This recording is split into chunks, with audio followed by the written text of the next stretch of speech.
Hello and welcome to another episode of the Mindset RX series of the Alpha Movement podcast. My name is Tom Foxley and I work with functional athletes to build them the champ's mindset. These podcasts highlight the methods that I teach the athletes I work with and allow you to pick up the scalable, learnable mindset lessons from the best in functional fitness. Today we go a touch off-piste, and I've just realised that is a fantastic pun, as you'll see in the show. I've realised the ridiculous reach of this podcast, and over 10,000 of you now listen to the show, and I feel a great responsibility in speaking to you.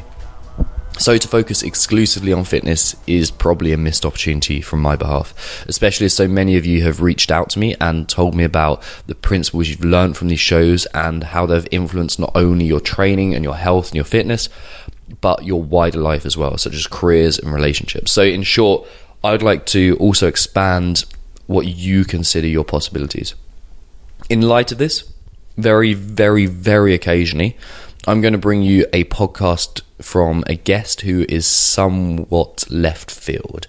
Today is an example of this with professional multi-sport athlete, photographer, cinematographer, producer, director, and storyteller, Andrew Muse. Andrew not only has the coolest dog, and yes, I do prioritise dogs above people, but he has created a life which serves him and his desires.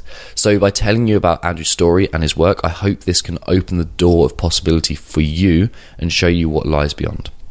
And before we get into the show, I've produced something, like I mentioned last time, but it's super high quality content, and I've made a promise to myself and you guys to produce only the best stuff that I can from now on. And this is the Mindset RX training diary. A crazy amount of you have ordered this already, and I'm going to have to create another order already because it's pretty much sold out. But the Mindset RX training diary is a way of not only tracking all your lifts and all the kind of normal stuff that you get from a training diary, but it's also a chance to change your self-talk in the middle of WODs or whatever sport you're participating in. And it's also a chance to actually achieve the goals you set by constantly reminding yourself of where you're going and what you have to do to get there. I'm going to leave it at that. If you head to mindsetrx.com, you'll be able to root around there and find it. And anyway, I really hope you enjoy the show with Andrew. I had a blast recording it, so I'll see you soon. I was thinking about how to start the show, and I think the best way to go is how do you describe your job? That's a really difficult question to answer. So I say I am a brand ambassador, athlete, content creator is kind of the best way to put it. Nice. And what does that mean for people who won't understand that? So I make my living generating content for a bunch of different brands, and sometimes that's photo, sometimes that's video, sometimes that's being an ambassador and going to events. And then I'm an athlete for Rosignol as a snowboarder and for Ozone kiteboarding as a kiteboarder, and kind of just do all the things that I love and try and make a living doing that. So nice. Progression. Yeah, like that's what I want to talk about, because I think it's very easy to see the end result and think, like, from the outsider's point of view, especially if stuff's not going right for you or you're not quite where you want to be, you see it and you're like, oh fuck, why can't I have that? Like, how comes like someone else has it, and like what stands in the way? But I think you fail to see the discipline and the hard work that goes into it. So sure. As I understand it, you grew up in a ski town, yeah? No, I actually grew up in Massachusetts, which is not a ski town. No. We had a local ski hill that was maybe 300 or 400 vertical feet, basically a little hill with 2 lifts and a rope tow. Okay.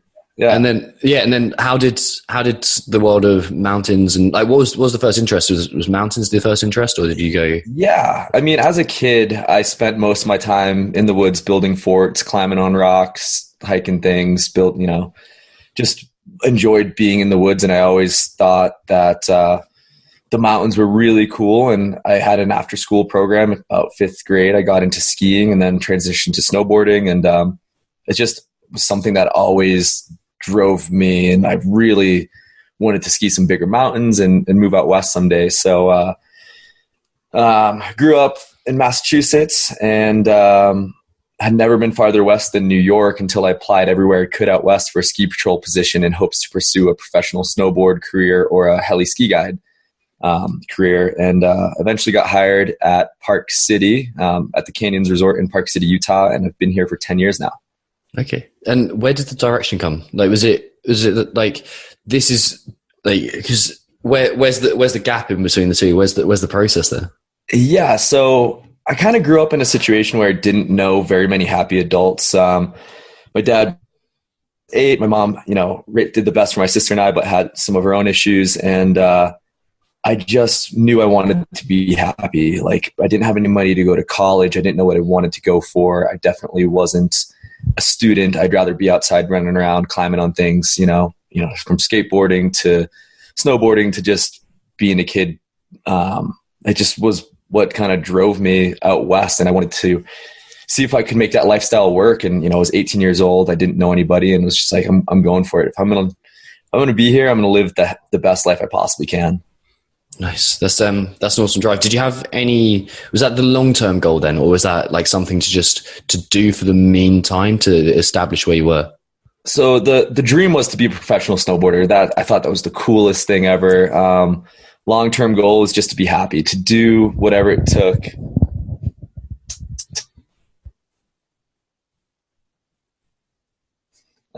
So I thought, sorry, man, you broke up just then. Was always a dream of mine. I heard the goal was to be happy, and then the goal is to be happy, and just like big mountains like Alaska always had this huge draw for me. So I figured Utah or wherever. I applied everywhere I could and got hired at the Canyons. That was my best job opportunity. So I figured I could start my progression towards being a heli ski guide or a professional snowboarder or both, moving there versus Massachusetts. And where did the creativity come into it? Where did the photography and editing and that kind of stuff? Yeah, so all throughout high school, I took a ton of art classes. Like, that was my art teacher is definitely one of the top 3 most influential people in my entire life. She's like this 60-year-old crazy woman who's just all over the place, but really cared about her students. And I really enjoyed photography and drawing and clay and kind of just being creative. And it was a huge outlet for me as a kid where, things weren't always going the way I would like at home. And it was a way for me to like kind of disconnect and like put down some of my like emotion into something else. And then, so I moved to Park City, ski patrolled for about 2 years. I actually ended up getting caught skiing in a closed trail early season. I got fired, and then waited tables for a little bit, and then started, I bought a GoPro, and that's really where it all kind of started back up. I bought a GoPro, started generating some content and sharing my days and learning how to editing just on like very basic, really difficult to use editing software. And then those started getting noticed by a couple brands. So I ended up sort of getting some entry-level sponsorships with Rosignol, and then a kiteboarding brand, and then Ski Utah, being a big marketing firm in Utah that works with all the resorts, picked me up as their snowboard blogger. So I started generating content for them, and it just was like, little breadcrumbs along the way. And I was still waiting tables, and finally I'd kind of gained a little bit of momentum. I wasn't really making any money doing it, but I really enjoyed it. And I always was like, I live a really cool life. I've have a diverse skill set from, climbing, skiing, snowboarding, skateboarding, at this point, speed flying and all these other sports that are pretty fun, that it's like, somebody should follow me around and make these videos, but no one wants to follow around a 20-year-old kid doing everything that everyone wants to do. So I started just generating content myself, and it's been a progression since then. Nice. I love it. I love the way you just, I don't know, does it seem like a struggle when you look back at it? Or like, because I know with hindsight, things look like even when I look at my own story, like the struggle was worth it, and it doesn't seem like there's much of a struggle in hindsight. But do you look at it like that was a hard time, or how do you frame that?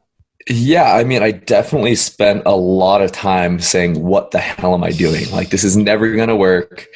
I'm working so hard for something, and it doesn't sound like I was working very hard, but, hundreds of emails, probably a month to brands, and, generating this content, editing takes forever. And, for a free pair of sunglasses, right? So I probably put in like 100 hours of work, and we get, a pair of sunglasses, or, a headlamp or something. I'm like, why am I spending, all this time and energy into something that doesn't really make sense, at that point in my life? So I was like, yeah, definitely there was a huge struggle, and I'm still grinding. I'm still working really hard to make it profitable and sustainable, and there's still a ton of risk, not knowing whether next season people or, the brands I work with are going to want to continue or if it's going to progress and all these things. So it's definitely a struggle. How do you balance the creativity and the discipline it takes to put content out on a regular basis? Because I imagine, like, in obviously comparing it to what I do, but it's that the creation is the fun, and then I'm sure like there's the other shit that goes along with it. You just like it takes more discipline to do, and it takes more of a regime to get it done. How do you balance that? Yeah, I mean, I feel like one of the things I've kind of told myself that's motivated me through all of this is, if it were obvious and easy, everybody would do it, right? So, everybody I kind of talk to, they're like, man, I wish I could do what you're doing. And it's like, you don't see me out at the bars. You don't see me out having like what I call unproductive fun. Like if I'm out doing something, I'm usually filming or creating or, trying to tell a story. So I'm always trying to be productive towards my career. So I'm not, there's that sacrifice of sort of unproductive fun, going to the bars, doing all that stuff, where I prefer to go out, and if I'm going to do something, even if I enjoy it, going for a mountain bike ride, typically, that's, it's either training, for the winter season or the other sports that I do. So it's just, I'm really super motivated and passionate about what I'm doing, and I'm willing to make those sacrifices. So the balance is just kind of what I love to do. I'm doing what I love, and I know that it takes sacrifices to get there. So willing to make those sacrifices. Yeah, absolutely, man. Tell me about your goal setting process. Do you have because it seems like you're pursuing the present moment and pursuing this is just from my point of view. And sure. Feel free to tell me if I'm wrong, because I probably am. So it seems like you're kind of pursuing, as you said, what makes you happy. Is that still the goal, or do you have strict goal setting within that? So leading into 2017, I had set just some financial goals. The year before 2016, I'd started to make a little bit of money, but it wasn't sustainable. It wasn't profitable. I had really exhausted my savings, and so moving into 2017, just with like my rate card and the brands I'm working with, I really tried to set an ambitious goal. And basically, as of the first of the year, I reached that goal. Like the first couple of contracts, I was like, okay, wow, like this is sustainable. I can live off of this. I'm happy.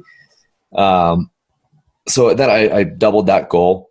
And so my goal setting, I'm not super kind of strict on it. I just have benchmarks. I'm like, okay, I would like to be here by this time. I'd love to be able to buy a house in the next 2 years. Like that would be huge. As far as goals go, like via social media, that's a challenge. Like I want, to reach 100,000 followers by this date. I've set those goals before, but the social media world evolves so quickly. It's definitely a challenge as far as reaching those benchmarks. And, but yeah, I just try to be consistent and put the work in, and I hope all the rest follows. Is there a bigger goal for you? Is it like, because I always find there's a balance between happiness or fulfillment, and fulfillment for me comes first. I don't know about you, but like, are there any kind of rules that you go by to judge whether something's worth doing or not? Yeah, so where I'm at now, I never thought I would be here. It's, things are working out exceptionally well. Life's great. But I always strive for progression. I'm sorry though, my dogs are freaking out in the backyard. That's cool. So yeah, one of the biggest things for me as far as being happy is to be progressing. Like, as I don't find when I'm stagnant or bored, that's like my darkest moments, when I'm depressed and I don't feel good inside. So, I definitely try to enjoy the moments where I'm like, wow, I've come so far. I never thought this would be where I am today, working with major brands like GoPro and Travel Channel and Rossignol, and, making money doing what I love. but at the same time, I still want to always step into that next tier, that next plateau. You know, at the end of the day, it would be great to get paid more to work a little less, because right now I'm literally on the clock 24/7. At least it feels like that. So yeah, I'm hoping in the next 2 years to be able to reel it in a little bit and just take a couple of bigger projects that I really love. And because right now I'm in the phase where I'll take everything and I'll do anything, and I'll just to progress to that next stage, which hopefully I can gain some perspective on. And once I get to a point, I can kind of relax a little bit, because right now it's like full on work mode life, which is good, but I work a lot. You mentioned those days where you're in like a head funk and whatever I think if you're striving to achieve a goal and you're of the personality that you're going to set an audacious goal, I think that comes with the self-doubt and the sacrifice and anything else. And I also think people who step out of the mold and try something new always have a slightly different background and slightly different outlook on life. You still there? You still there, dude? Yeah, I see you now. Okay, cool. Did you hear all of that? Do you mind rephrasing it one more time? Yeah, sure. Yeah. So I find that if you have that desire to set a bigger goal, I find that most people like that are precluded to have a mindset that kind of drifts into the negative, that brings them into those slightly darker days or those head funk days. Do you have a way to get out of that and back onto back into enjoyment mode? Yeah, I mean, I'm pretty hard on myself as far as, you know, making sure I'm putting in the work and making the sacrifice, but just spending my time as wisely as I possibly can. And like I was saying, I think the way I get out of those situations is just by trying to be grateful for where I'm at now, which is far, so much farther along than I ever thought I would be in a position. That's just, it blows my mind. I'm super thankful for where I'm at. So, when I do have those days, I just kind of look around and say, hey man, you've made it this far. I should be stoked on that. So, as long as I'm putting in the work, I'm not in a head funk. Yeah. Nice. I like that. I can't remember where I was going to go then. Oh yeah. So do you have a structure for practicing gratitude? It's fine to say no. Not really. So this two springs ago, I spent 3 months in Alaska with my dog Kicker, which we can get into later.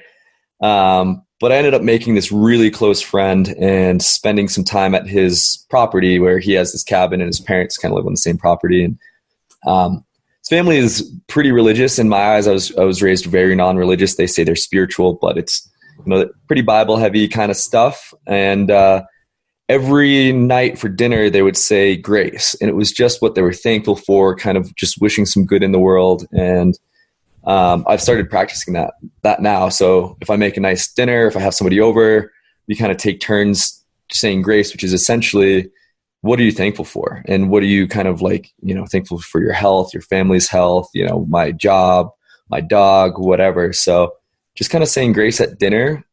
And every now and again, I'll literally just stop and look around and be like, wow, life is so good. And I'm so happy. And, I'm definitely grinding, but I have an amazing dog. I'm healthy and I live this very passionate, fruitful life. So I really have nothing to complain about. Nice. So talk to me about dogs, because I'm one of those people that's just obsessed with dogs. I'm a dog person. So talk to me about dogs. Yeah. So I'm sure we would be very good friends because I love dogs as well. Yeah. One of the things that I think I've become known for is taking my dog on crazy adventures all over the place. Which is the coolest shit ever. That is like, honestly, snow, mountains, and dogs is like, that's why you're on the show. Yeah, that's my dream, really. So being in the mountains, I always had this vision of like living in a cabin in the woods with my dog, which I'm still working on finding the cabin in the woods, but we're getting there. So yeah, I've always wanted a dog. I grew up with smaller dogs and kind of in an unstable environment. So we'd have a dog for like 2 years and then it would get, put in the MSPCA, which is like a donation kind of or adoption agency. And, I always had this vision for my dog, being able to have it off leash all the time, have it to be super friendly and socialized and be able to take it snowboarding. So when I think it was 23, had a lifestyle where I feel like I could give a dog a really good life. I was financially stable. I could bring my dog to work and it was just felt like the right time. So, I got my first dog, Booter. He was a golden retriever and, just kind of brought him everywhere I possibly could with me and read Golden Retrievers for Dummies and this, book the trainer of Lassie wrote and kind of took bits and pieces from that. And then via ski patrol, I'd work with the avalanche dogs. So I kind of had some insight as to what it takes to ski with a dog and how they train and how they deal with dogs and speaking dog language and all that stuff. And yeah, it's just, I love dogs. I'm probably speak dog language better than I do interacting with other humans.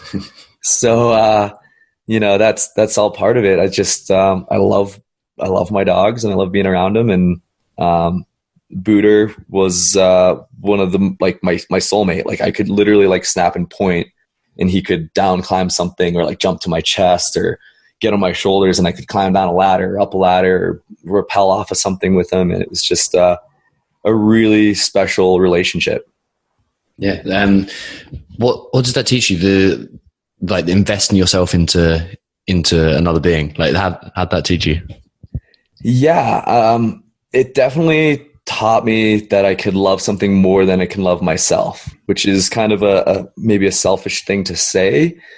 I kind of grew up feeling like I kind of had to do, what I had to do to make myself successful and kind of survive. In a way. So I've always been sort of a selfish person in that respect where it's like, this is what I need to do for me and this is what I'm going to do. Whereas now I have a dog or a companion that I'm caring for. And, I would do anything to keep them happy and healthy and keep them around as long as possible. So it was definitely an enlightening moment there being like, I actually love this ball of fur more than I love myself. When you think about the crazy shit you did with Pooter, what's the stuff that comes to mind? All kinds of stuff. We did a couple rope swings together that were pretty fun.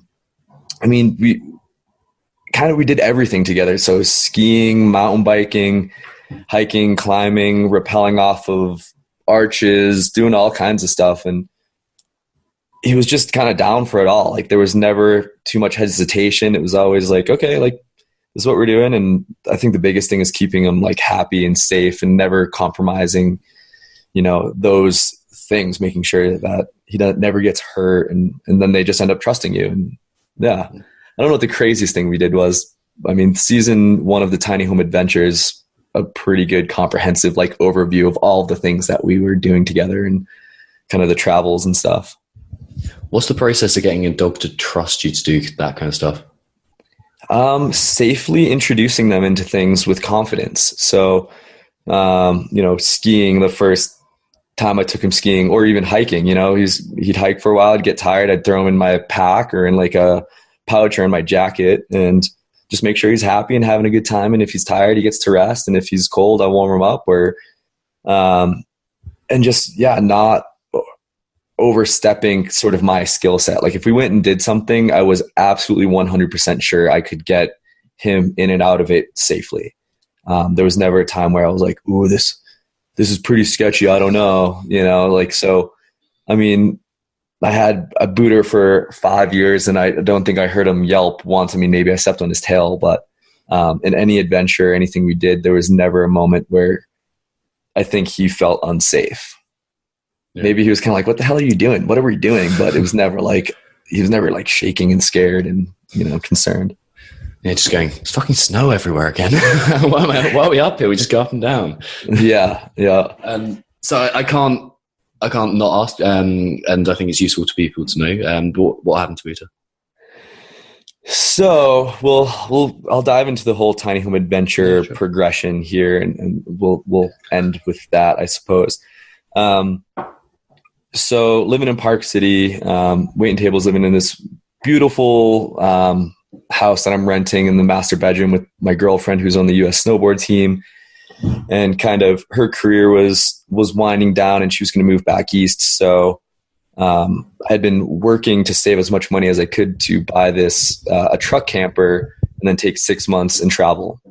So broke up with my girlfriend, moved out of the master bedroom into the garage of this place, bought this $500 1976 truck camper, and put hundreds of, I thought it was going to be like a 2-week project, put hundreds of hours into it, thousands of dollars. And it was really this kind of crazy moment where I realized I could work like 16 hours a day and it didn't feel like work.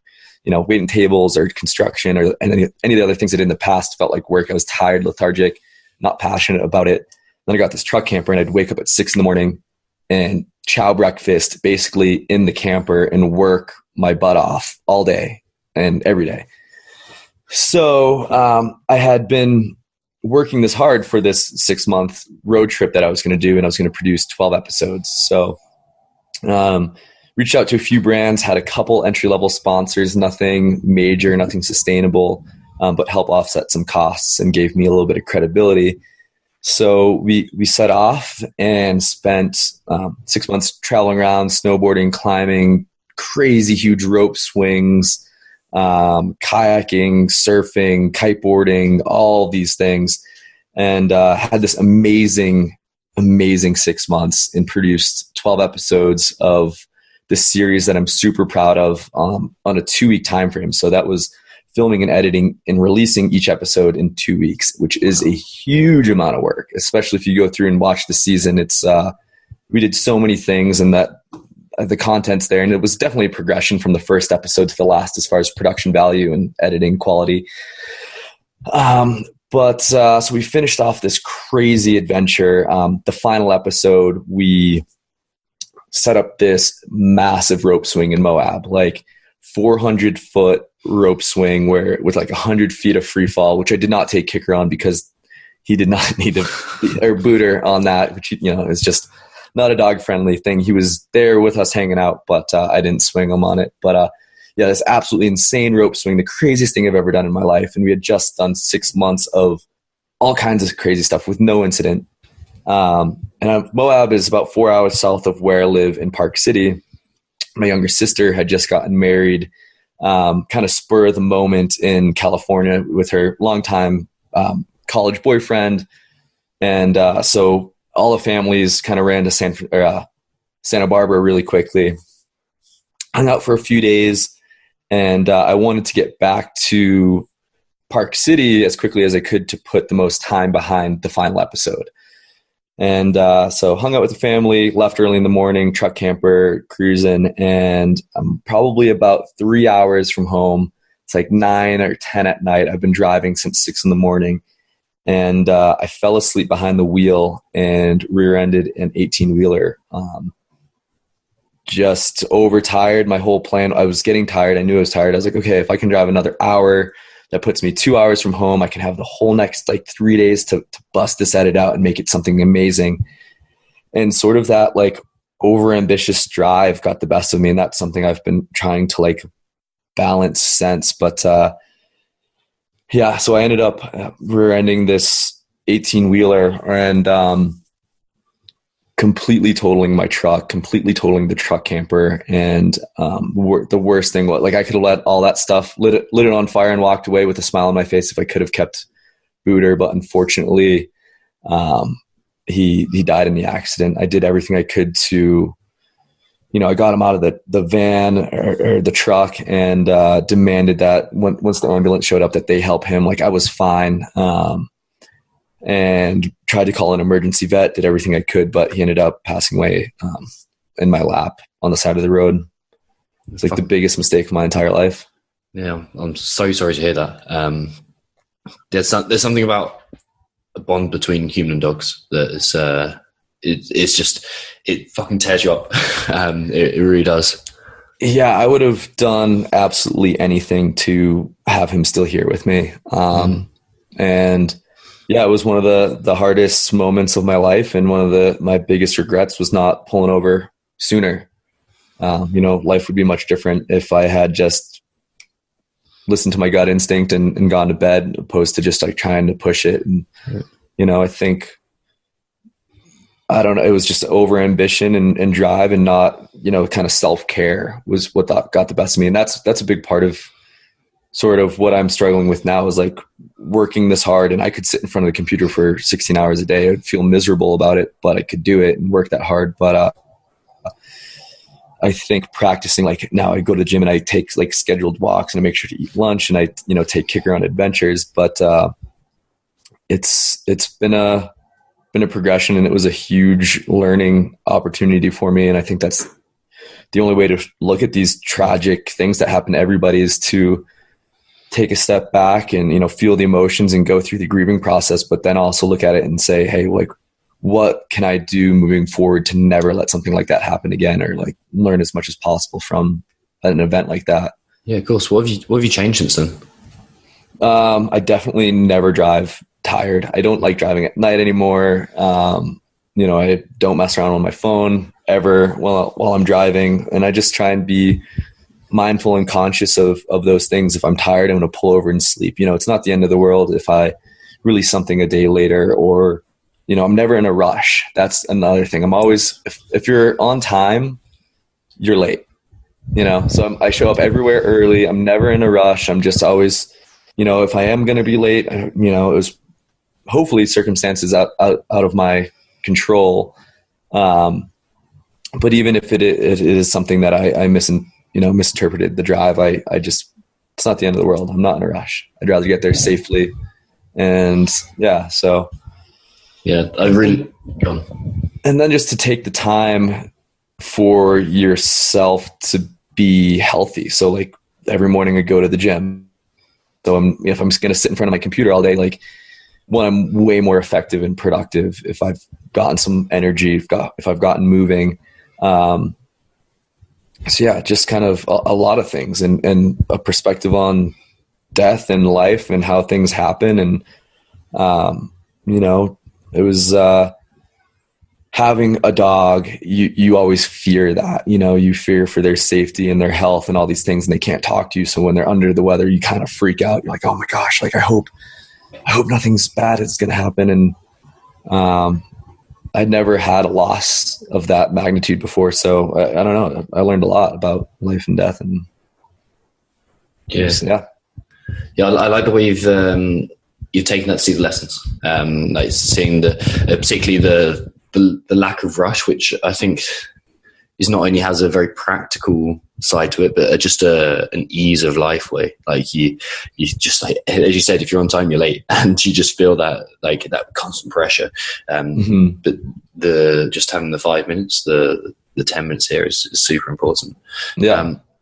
How did that translate into and getting Kicker and that side of things? Yeah. So, at the scene of the accident, the paramedics arrived and, tried to assess me, and I kind of kicked them off. I was like, no, like, take care of Booter, please. I'm fine. I'm walking. I'm not, just help him, please.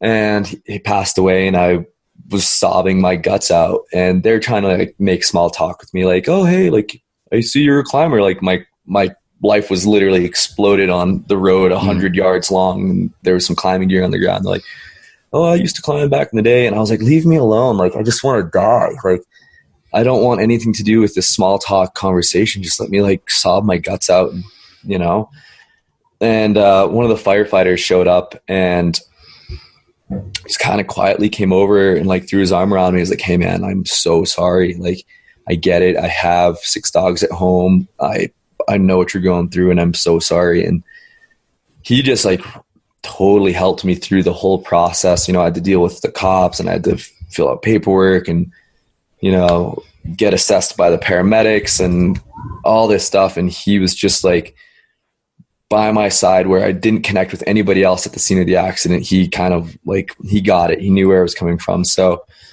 before he left, I was like, "Hey man, here's my phone number. I would love to share with you the tiny home adventure and the connection I had with Booter. Like, this wasn't just like your standard household dog that you leave at home. I was like, we did everything together and I would love to share that with you." So we ended up staying in contact for about 2 months or so, probably had 10 to 15 conversations over the phone. Like, he was just like really sincere. Like, "Hey man, like, how's everything going? You know, I'm trying to rebuild my life." Like, I'd lost everything. That was my truck. That was my home. Those were all of my belongings. And I was financially exhausted from filming season 1. And I thought my life was completely over. Like, that's what I was dealing with. And sort of the Park City community and the community that was following Tiny Home Adventure, like, totally rallied around me and helped inspire me to kind of rebuild and look at things in a positive light and, you know, kind of pick my sorry ass up and start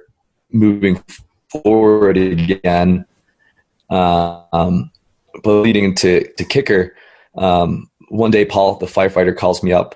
He's like, "Hey man, like, I have a really interesting opportunity for you, but I want to tell you a story first." And he told me about how he tragically lost his first dog, which was like the most amazing dog he had ever had, and how his parents eventually got him a dog sooner than he thought he was ready. Like, he never thought he would be ready for another dog, and how that really helped, like, sort of, that just helped him as a person. And that now him and his family actually breed dogs. They breed Goldens and Golden Doodles. So it's Red Canyon Retrievers and Copper Canyon Doodles. And when I was ready, that they had a puppy for me, essentially. And, you know, one of my biggest things is if you do not have the lifestyle to give a dog an amazing life, you should not get a dog. And I definitely hold myself to that same standard. So I was still recovering. I was staying at a friend's, you know, parents' condo in Park City. I didn't have a car.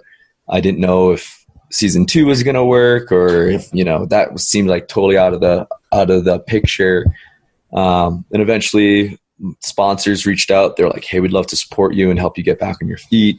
GoPro reached out and they said that they would love to pick up season 2 if there would be a season 2, which was a dream come true in itself. And then, so Paul, eventually I had a stable enough life. I foresaw there being a future in what I was doing, and went down there and hung out with his family, who, they're just incredible people. They're super nice, wholesome, awesome family, and they really care about their dogs. And I spent about 4 hours trying to pick out this puppy. They gave me pick of the litter and had dinner with them, and they're just like really amazing people. And it turns out Paul's father was actually one of the firefighters on the scene of the accident as well. So yeah, it's just his kindness, and his family is super amazing, and they just wanted to do something nice, and they like really, you know, partially saved my life. Like, my life is incredible right now. Like, I don't know where I would be or how things would have shaken out without their influence. Nice. I fucking love people like that. just give everything. Yeah, they're incredible. I have so much love for them. Yeah, I bet. And how did season 2 pan out?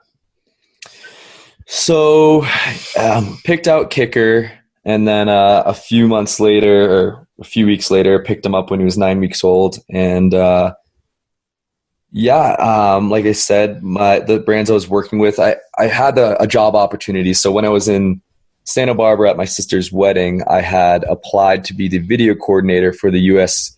ski and snowboard team, because I wasn't sure like this thing I'm doing is pretty unstable. Like, is season 2 going to work? It has to be profitable and sustainable. I've exhausted all of my funds. The money I was making on it was, barely offsetting certain costs. But so I got back to Park City, was offered the job with the ski and snowboard team. And I was like, hey, man, I appreciate the offer. I have to see if my other sponsors are willing to perpetuate a season 2 now that things are moving forward. So reach out to some brands and they're like, yeah, we'll help you get a new vehicle. We'll help. This is what we'll pay for season 2. Cause I was just like, I can't do the same thing with the budget that I was working with. And so that was all green light. And then a couple weeks later, GoPro reached out with an email that said, hey, we've been following you for a long time. We see so many opportunities to work with you. Our head is, those were like the first couple sentences. And that was like, put me in tears. I was like, GoPro, this is the brand would love to work with since this whole thing started, since GoPro started. So season 2, ended up working with Maverick, one of my bigger sponsors, and they helped me get this really cool 4-wheel drive adventure van. And then I spent some time remodeling that. And once it was ready to go, Kicker and I took off and did a couple of things locally. And then we picked up one of my friends, a professional kiteboarder and filmer from Sweden. We picked him up in Seattle and he became my filmer as we drove up through British Columbia into Alaska. Nice. Yeah. Sounds like, and it looks like just the most fucking awesome thing. I watch it and it's like, yeah, exactly. Yeah. Exactly. What's a perfect day? Like, what's the goal for the perfect day? The perfect day?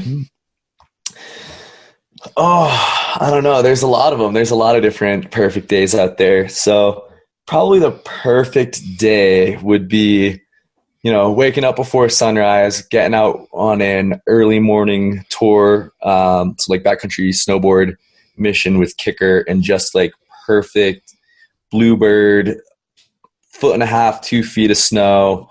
And yeah, that's heaven to me. It's just being in the backcountry on a perfect day with my dog, and some good food in there, maybe a nap. Who knows? Are you skiing or boarding with other people, or just the hound? Yeah. Yeah. Oh yeah. I mean, definitely in the backcountry, you need partners and support. If anything goes wrong, obviously, you need to have the skill set to be able to evaluate the snowpack and weigh the risk to reward. And then if something does, go wrong, hopefully, the goal is to not ever put yourself in that position, but it's Mother Nature. Things happen. Yeah. I always ski with partners unless it's something like really mellow and very low consequence. Yeah. So talk to me about, like, 'cause where I see adventure sport and in general, and the amount that I've experienced, the danger creates presence. And I think that's why people are drawn to it, because when you're skiing something gnarly, when there's risk there, there's no choice but to be present. And I think that's what people strive for. So how do you feel when you're skiing, like, or boarding, like, and how do you feel when you're in that moment? So you're saying sort of like that the danger draws people in, like just the danger aspect of it is sort of like as well as the growth of it and the fun of it and the freedom and expression, but I think that is as a result of being completely focused and present on the moment.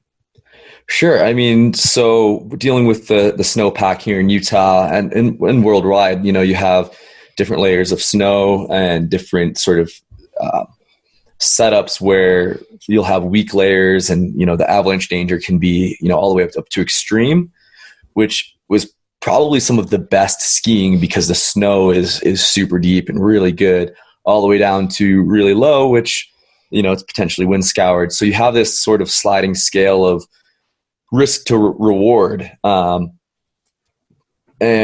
it's an ever ongoing process of evaluating that and checking yourself and, getting to the top of the line and being like, wow, this looks incredible. But then you read the avalanche forecast and it's like, okay, at this elevation, at this aspect, this is the potential risk. And maybe you ski it and nothing happens, or maybe you ski it and you die. So I think it's always better to walk away and live to ski another day. There's probably going to be a day later that week where things settle up and it's going to be just as good. So, yeah, I think especially in the snow world, there is that, the more dangerous it is, the more people are kind of drawn to it because the conditions are typically better. But I think good decision-making and responsible decision-making and goes a long way, and good partners, because, you can get yourself in a situation and both you really want to ski the line, and next thing you know, you're making a choice that maybe you shouldn't have, or you're digging your partner out, or worse. So, yeah. There's been times where having someone there has definitely been a good decision, because you just that ego check, the actual discussion of it is huge. Yeah. Talk to me about upcoming projects. First let's go for trips. What trips you got planned? I just had the craziest summer of my entire life. My whole plan was to not travel all summer, which I've done the past 2 years, travel and film. I was like, okay, I'm going to be back in Park City. I'm going to process all this content that I have and release it, because it's just like driving me nuts sitting on all this like really cool footage. Season 2 of the Tiny Home Adventure being one of them. And things just got so crazy busy. I had a really fun project to start off. Was in Park City. I was in Japan for a little bit this winter, back in Park City for a minute. And then I had a project with Travel Channel Land Rover in Oregon. Then I was in Hood River. And came back, and then I flew to Alaska for a couple weeks, which I'm actually just about to release that edit. We paddleboarded 87 miles down the Kenai River to the Cook Inlet, which is really cool. And then I was in Germany riding cable parks, which is like a wakeboarding kind of circuit thing. And now I'm back in Park City, and I am just trying to grind out all this content and release it and get this stuff out in front of people. So I don't have any major projects planned at the moment, but I'm editing all of these major projects that need to be released. So the Alaska paddleboarding mission, that should be released soon. And then we did this really cool project up in the Sawtooth, where it was my friend who's a pro skier. His dog Gru, my friend Rob Asseltine, his dog Gru, Kicker, and myself, and we spent a week up in this backcountry lodge in the Sawtooth, just like riding big mountain lines with our dogs, and sort of how that dynamic plays, and the experience that we had up there, which I'm really excited about. I'm actually almost done editing that as well. And then season 2 needs to be polished and released here, nice. Which is a lot of work. I'm really looking forward to seeing that. What are you trying to capture when you're in your creative zone? What are you trying to capture and create? So it initially started, it's this sort of storytelling is always a progression, at least for me. Initially I just thought people wanted to see like action sport after action sport, sort of like the highlight reel of these adventures. And people really have enjoyed that, and it's inspired some people to go and live these cool lives. And that's a huge motivation for me, is like having people reach out and like, hey man, you really inspired me to do this or that, or now I live this cool life and my dog gets to go do all this cool stuff. I'm like, oh, that's huge. So, but as my filmmaking has progressed, I want to tell the full story, the highs and the lows, and give that contrast and that perspective of, making it relatable and making it human. And, that's for me hard to see in the moment. Like, we get a flat tire and I'm all pissed off or whatever. I'm like, no one wants to see this, but that's actually exactly what people want to see. Mm-hmm. So capturing those more human moments and telling a story in like a beautiful cinematic way. So I'm really working on improving my storytelling ability as well as my cinematography. Nice. So the story I want to tell, I guess, is, these really epic, obtainable adventures where, people just think outside of the box. Like a lot of the stuff I do is just like weird and different sometimes, and really fun, but it's not like throwing a triple cork on a snowboard. It's more like just kind of going somewhere off the beaten path and having an experience that's one of a kind, or, not as common. What do you think the drive is to have those experiences that are one of a kind? I don't know. I've always loved being in the mountains, and I've always sort of been athletically talented at most things, but incredibly gifted at any one thing. And I'm also kind of have a short attention span. You know, I get to a certain level with a sport where I'm happy with, and I want to learn something new. So it's just like this ever need for progression and growth. And you know, I find like being in a national park, they're super beautiful, but that's usually like paved pathways with a million people. I seek solitude and adventure and sort of these experiences that are more fulfilling for me, where you know, just being more connected with nature, I think, is a big part of like just being off the beaten path. Is like the less human influenced, the less people that have been there, it kind of has like some more value to my soul for whatever reason. Yeah, the solitude is an interesting one. Why? What do you get from solitude? It's weird. It's something I always have sort of craved. Back when I was 19, I wanted to go to Hawaii, and I'd heard about Kalalau, which is this 11-mile hike to this paradise beach. And it's like, I'm like, wow, 11-mile hike, like no one will be out there. And then this opportunity came to go to Oahu before I'd left, where I could stay at this like really nice house and drive a nice car and just like feed this person's cats.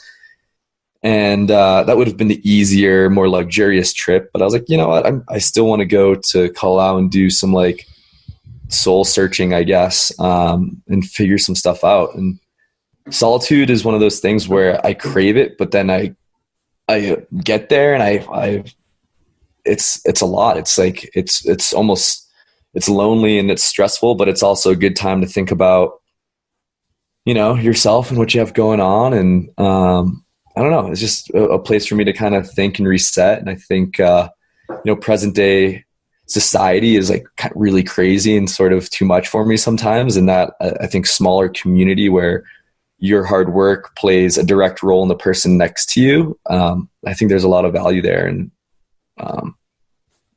so like the smaller community, like breaking down into a community and breaking away from society is kind of part of it.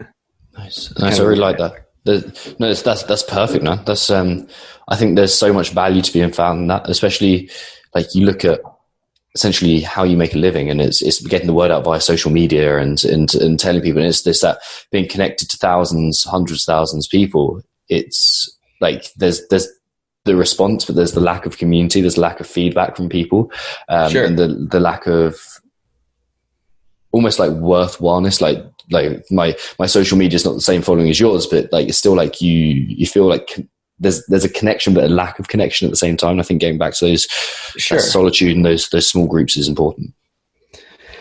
Yeah. You know, and I'm always thinking and changing and in need of different things sometimes in life. And yeah, there's just been times in life where I just enjoy being alone and being in wilderness and just kind of like thinking and hanging out with my dog, you know? Yeah. And then there are other times where I want to see 1 million views on something and have, you know, this big social media explosion. So just a weird contrast. And I think it's just cool to reconnect with like human instinct. You know, you have people, you know, present day society, a lot of people are stuck in an office building for 40 hours a week behind a computer, typing away, and they never see like the direct benefit of their work, you know. And I think that's not the way humans, you know, technology has evolved so much faster than the actual species, the human species has evolved. So you still have this like instinctual drive, I think, to want to be in the woods and doing these things that you see sort of a direct correlation to your hard work pays off. I don't know. No, I completely agree. Yeah, I completely agree. Like I've kind of alluded to the fact that like I'm a mountain man. I spent like I love it. I spent winters out in France and in the Alps, and it's like when you're there, when you're like present the whole time, when you see a direct feedback from what you've been doing, it's sweet. Like life is good, and you just feel like, especially in a small community as well. Like I was in a village with a couple of hundred people maybe, wow. And it was awesome. But then like if I turn you that way, you'll see Canary Wharf, as I tip over my teacup, where you can see, like, yeah, you know, that way. Yeah. Canary Wharf and the big city. And it's just like, since I've been here, it's like, this is the connection. You just like hundreds of people rushing past each other, and thousands of people rushing past each other. And there's, as you said, lack of feedback for what you're actually doing. Yeah, and it's, for me, like, that living in the city is like the most terrifying thing ever. Like, I could be on top of a 700-foot climb hanging off a wall, and I'd be more comfortable than I would be like in the city in the subway. So like, that's a huge thing for me, being in the city. It's like such a big step outside my comfort zone, which I welcome, but I'm also like really terrified at the same time. You seem to have a good grasp of things, though. Like, you seem to have a good grasp of like, this is like what makes you feel good, and that's something that's super important to touch on. Yeah. I think I went through like kind of life with this goal of wanting to be happy, but not sure how to sort of achieve that. And the career path I'm on now is absolutely perfect. I mean, I work super hard for it, but I don't know what else I would be doing that would be so passionate and driven and like willing to work, 80 plus hours a week for. And I'm super grateful for that, because I went, up until about 25 years old, I was like, I have this idea of what I want, but I don't know how to achieve it.